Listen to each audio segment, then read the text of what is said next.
Good day, everyone. Welcome to Real Conservative News. I'm your host, Nathaniel Rajkumar. Starting off locally here in Trinidad and Tobago, economists are calling for greater transparency from the government after the latest reports on the Heritage and Stabilization Fund revealed that more than half a billion, Arnold Roberts like to say that, billion, well, right. More than half a billion US was withdrawn over a 6-month period, with questions now being raised about how the money was used and whether the country's fiscal position has been successfully presented. You remember just up to a couple years ago when UNC supporters, including myself, was saying that especially when you take money out of the Heritage and Stabilization Fund, that we should be notified, we should be given information as to how that monies were spent. You remember when the politicians as well, maybe even Arnold Roberts, I don't know, used to be saying that when that money is spent, it should be spent wisely and the public should be informed about it. Yes, but you remember, we're in charge now. It's everything different. All the UNC supporters outside there, the blind ones, will say, no, don't tell the government what they can do. How come they wasn't saying nothing under the PNM? We were saying, people. We were saying, and all of you were saying as well. Hypocrisy. But anyhow, the latest HSF reports published last Friday, so the government withdrew a total of 3.46 billion, 510.78 million US dollars from the 3.46 TT, billion TT, or US $510.78 million from the funding, the periods, during the period July, September 2025 and October to December 2025. Former Minister in the Ministry of Finance and economist Mariano Brown yesterday argued that the withdrawals should have formed part of a broader explanation of the country's fiscal position prior to now. Yep. Yeah, of course, he's right. On Friday, the budget deficit was lower than it was projected, though, which is good news. It shows good management to an extent, but it does not show accountability and transparency. Now notice the finance minister made no announcement in his budget speech, never had commented, or said that he had made withdrawals from the Heritage and Stabilization Fund during his budget speech, nor did he make any statement during his mid-year review budget speech, Brown said.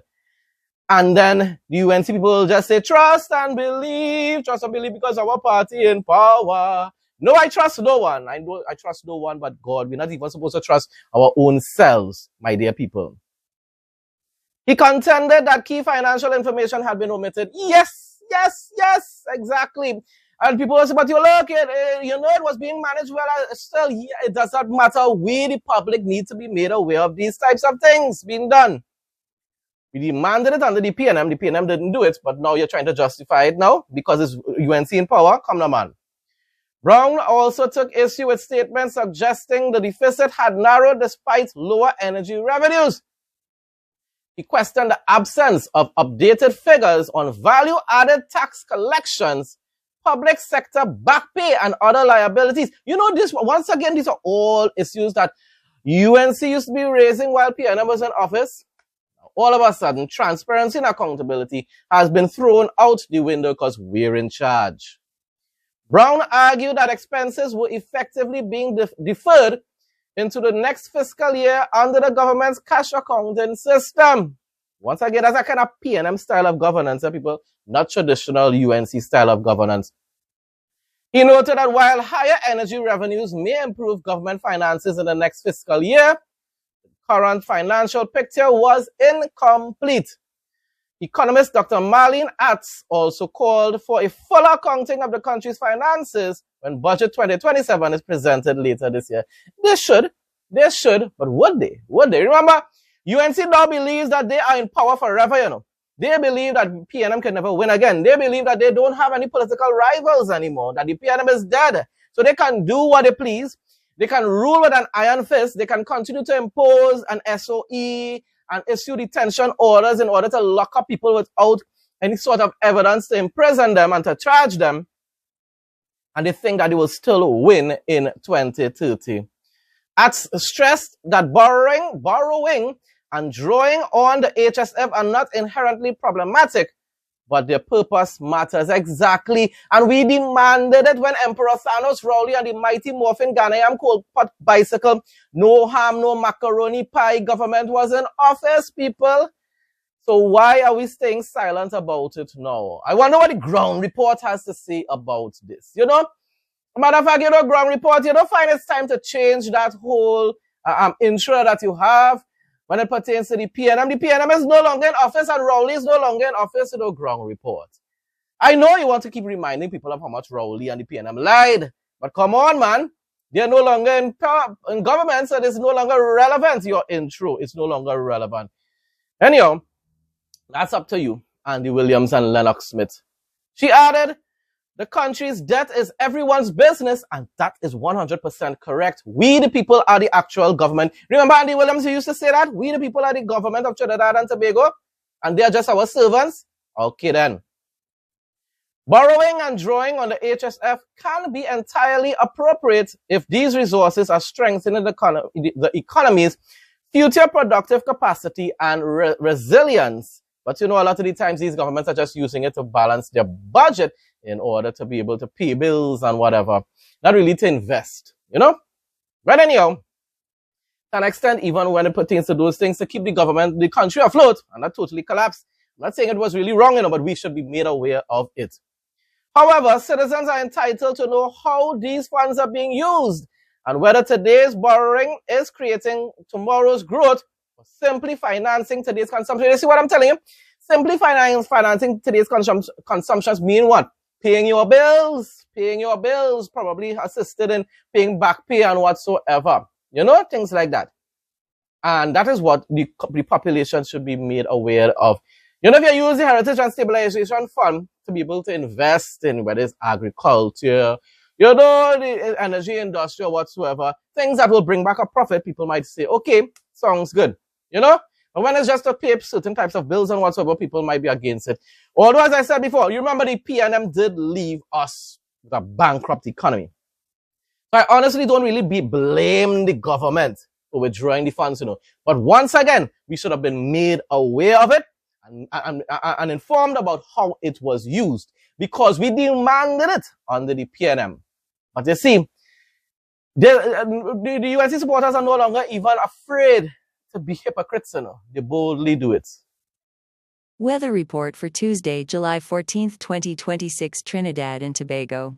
The weather forecast for Trinidad and Tobago on Tuesday, July 14, 2026 features partly cloudy skies, changing to scattered thunderstorms by midday with a high temperature of 28 degrees Celsius and a low of 24 degrees Celsius. The morning will begin relatively bright with sunny intervals, but instability will pick up by late morning and early afternoon, bringing a 35% to 40% chance of showers and thundery downpours. Winds will blow steadily from the east at around 9 miles per hour or 15 kilometers per hour, though they may become gusty near any heavy showers. High humidity levels of around 82% will make peak daytime temperatures feel closer to 31 degrees Celsius or 32 degrees Celsius. The maximum UV index will reach 8, which is very high, and sun protection is strongly recommended if you are spending time outdoors during midday hours. Seas are forecast to remain moderate with open water waves up to 2.0 or 2.5 meters, which will become choppy near sudden downpours. Mild to moderate Saharan dust may still linger in the atmosphere, and individuals with respiratory sensitivities should keep track of localized air quality shifts. Regional news now. President Dr. Irfan Ali recently said that Guyana has moved from being a country with untapped potential to one that is now attracting global attention. Everyone is admiring Guyana now, including here right in Trinidad and Tobago. We are definitely admiring them as well after decades of laughing at them, actually. But anyhow, so President Dr. Irfan Ali recently said that Guyana has moved from being a country with untapped potential to one that is now attracting global attention, with investors and international stakeholders increasingly seeking opportunities in the country's rapidly expanding economy. I keep saying it over and over again. It is expanding at an exponential rate. unlike here in Trinidad and Tobago. That's what happens when you have a good manager. A prime minister is like a manager, you know, and that's when you have a good manager, that's what happens. Well, in his case, he's a president, though. Addressing members of the Guyanese diaspora in St. Lucia on the sidelines of the 51st meeting of Conference of Heads of Government of the Caribbean Community, CARICOM, President Ali said the level of interest Guyana is receiving internationally demonstrates that the country's development trajectory has captured the attention of the world, rightfully so. He said during his engagements overseas, requests for meetings from investors and national stakeholders have become increasingly frequent. I would be surprised if God tarries in the next decade or so, Guyana becomes much closer, reaches much closer to becoming like the Dubai of our region. Adding that a growing interest is driven by the opportunities being created by Guyana's transformation. According to Dr. Ali, the reason is clear, as Guyana is experiencing a period of advancement that is creating opportunities not only for its citizens, but also for investors and countries across the region. You can imagine, during our time of real rapid economic growth, back in the 70s before I was born in 82, and we had a good government in office, you know? If we had like Panday or somebody in office back then, you can imagine Trinidad and Tobago could have been the Dubai of the Caribbean right now, you know? But instead, we had the mighty Morphin Ghana Yam Coalpot Bicycle PNM that just exploited the citizens of our nation and our resources and our funds. And by 86, we were bankrupt. And that's what the PNM people still defend to this very day. Oh, Dr. Williams, Eric Williams, Eric Williams, my foot. Eric Williams, my foot. Father of my nation. Father of the PNM. He said the pace of development taking place across Guyana has resulted in visible changes throughout the country, pointing to shifts in infrastructure, communities, and the composition of the population. The president said Guyana is also working to position itself as a world-class hub in several areas, including healthcare, energy, environmental services, and food security. International news now. The U.S. has launched strikes against Iran for the third night in a row. That is good news. Let's just hope, which I know most likely, Trump just still playing games. Trump is just waiting to hear Iran say, let's talk. Although he said that even if they're having talks this time, there will be no ceasefire. But you see, the thing about it is, Trump says so many things and then goes back on his word. I trust nothing this man says. I'm just watching and waiting and seeing. If he finishes the job this time, thank the Lord for that. Other than that, I don't trust anything. I'm very skeptical of anything that he says and does. He's extremely fickle-minded. He continues to say one thing and then contradict himself afterwards. And you know, the thing about it is he used to condemn Biden for doing the same. I tell you, it's like we living in an era of just complete deception. And the Bible said that is what we would have been living in the end times, people. Because watch it, even here in Trinidad and Tobago, I would have never believed that the UNC would have become so deceptive. So U.S. Central Command said strikes ordered by President Trump are intended to continue degrading Iran's ability to attack civilian mariners and commercial shipping in the Strait of Hormuz. You see, the thing about it is they're still not saying it's for regime change, you know. So it's only playing games. They're still playing games. And what's the sad thing about it is, you're doing that. You are doing that. You decided to do that. But now, from what I heard online, Trump is saying that although Iran cannot impose a fee for when people are passing through the Strait of Hormuz, he now wants to charge his ships a 20% fee for doing something that nobody asked you to do in the first place, Trump. They're happy that you're doing it, but nobody asked you to do it. And therefore, you just becoming a bully just like the Iranians. It was meant that the Strait of Hormuz will remain free. Now, because you're providing the service of protection, you want to charge people. Finish the job instead of playing these kind of games. Finish the job so that you wouldn't have to be charging these fees in the first place, Donald Trump. You're playing smart. You want to try to generate foreign revenue in other ways. That's what you're trying to do. Trump also rejects comparisons to past U.S. conflicts after being pressed on continued strikes against Iran. He said, we were in Vietnam for 19 years. We are here for 4 months. And he's right about that, though.